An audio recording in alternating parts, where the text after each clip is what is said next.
Welcome to this Coffee with the Editor. I'm here at the Southern African Railways Association's Conference and Exhibition 2025, and I'm with the CEO of Traxtion, James Holley. It's a good time for us to catch up because earlier this year we touched base and things were kind of up in the air.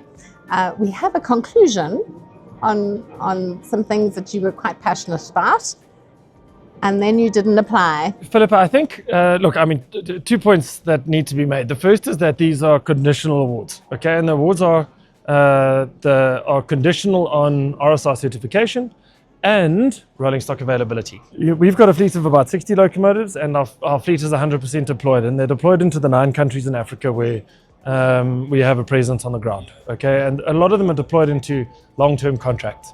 So we don't have any locomotives available at the moment. And at the time the applications came out, we didn't have any locomotives available for deployment. So if I did have a big fleet available to deploy, I think we probably would have applied for slots. The challenge that we have is that if you don't have available trains for deployment, it means you need to raise funding, okay? And when I say raise funding, I mean billions of rands of funding, because trains cost between 250 million and 1.2 billion rand per train set, okay? So for each slot, you're looking at a minimum of 250 million rand of investment that's needed. To raise that kind of investment, we think that there are a few improvements that are needed to the rail access agreement under the network statement, okay? And those are service level commitments, balanced legal protections, and the recognition of lender rights, okay? So we've had a number of discussions around those, and I do think that even in the press releases and in the interviews that happened around the announcements, that there is recognition of the fact that the bankability of the access agreement needs to be addressed, and they even spoke about engaging with the lenders regarding the bankability of the access agreement to ensure that investment actually follows. So it's that element of investment that I think is the critical one. And do we intend to invest? Yes. Do we intend to invest for South Africa? Absolutely we do. Are we preparing to invest? Yes, we are. We significantly advanced in raising money and a significant amount of money for South Africa. And I'm quite hopeful that we're actually going to be able to make some announcements on that relatively soon, even potentially in advance of the second version of the network statement, because I'm extremely confident that the second version of the network statement is going to address some of the concerns that we did have on the first one, which I do think are fundamentally important to be able to raise money. So I'm still extremely optimistic about our ability to bring trains to South Africa. I do think that the network condition has to be addressed. But I also believe in the process and the policy that has been adopted for that. When you're looking at the twin problems we have in South Africa, which is insufficient train capacity and poor condition of the network. Insufficient train capacity, I think that with the release of the next version of the network statement, with some of the concerns that we've raised, the more important concerns that we've raised being addressed, I think we're going to be there or nearly there, getting ready for investment into new train capacity for South Africa. At the same time, then the second challenge of network condition has to be addressed.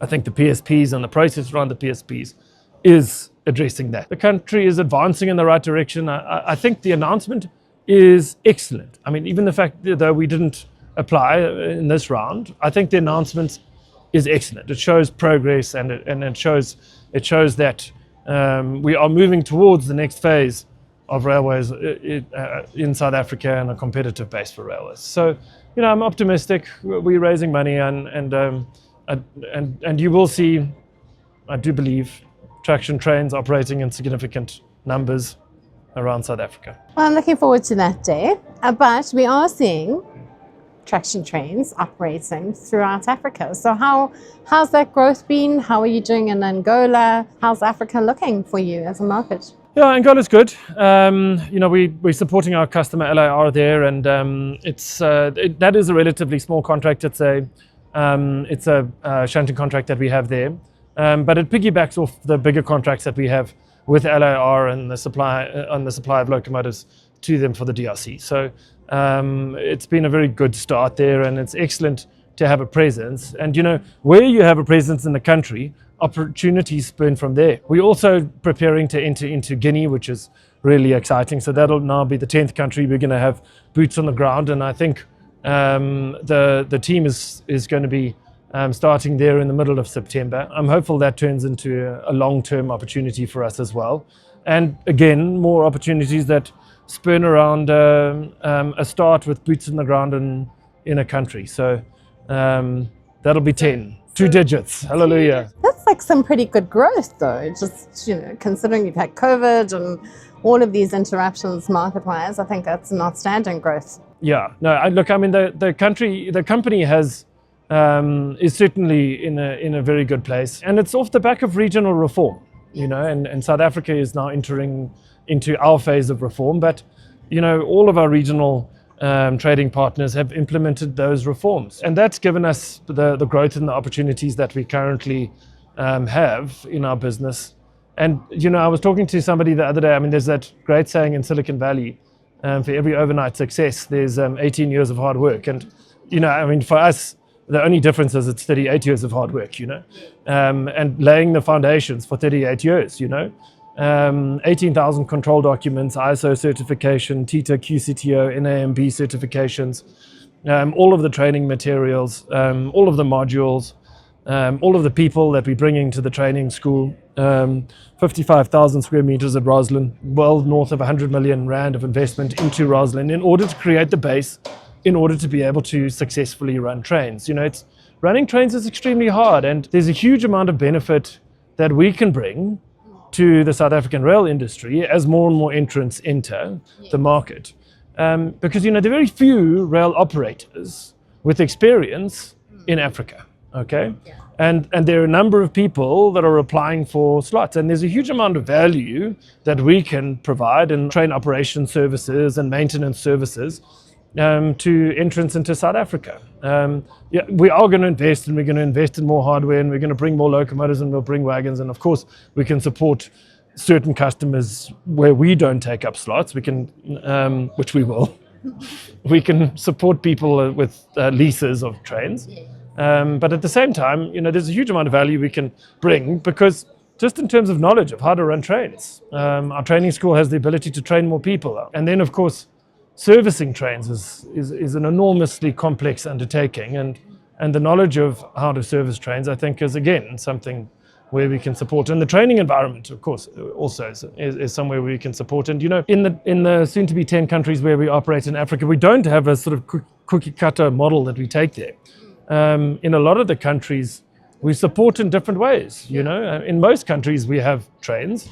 But in a lot of contracts, it's third-party maintenance contracts, or training contracts, and various different ways of supporting, Can you tell me more about Guinea? Look, I mean, it's a maintenance contract. It's a third-party maintenance contract, and training support that we're going to be providing there. I'm sure soon we'll be able to share some more detail, but we're not taking trains to Guinea. It's services contracts, yeah. We're going to close out this year on I think, on a high. From an industry perspective, locally and the region. I mean, what's happening in the region is quite phenomenal. But also for Traxtion, we're going to close out the year. Phillippa, the thing that I feel most strongly about is that when reform comes, okay, and you advocate for reform, you've got to respond with investment. The private market in South Africa has very little train capacity, okay? And we know who the operators are that have train capacity, and the operators that do have train capacity are very limited. Certainly not train capacity that's going to be economically meaningful for South Africa.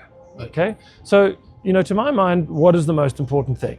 It's investment. The response to the whole policy reform has to be the translation into investment. Without investment, none of it matters. The conditional awards are conditional on investment. Okay.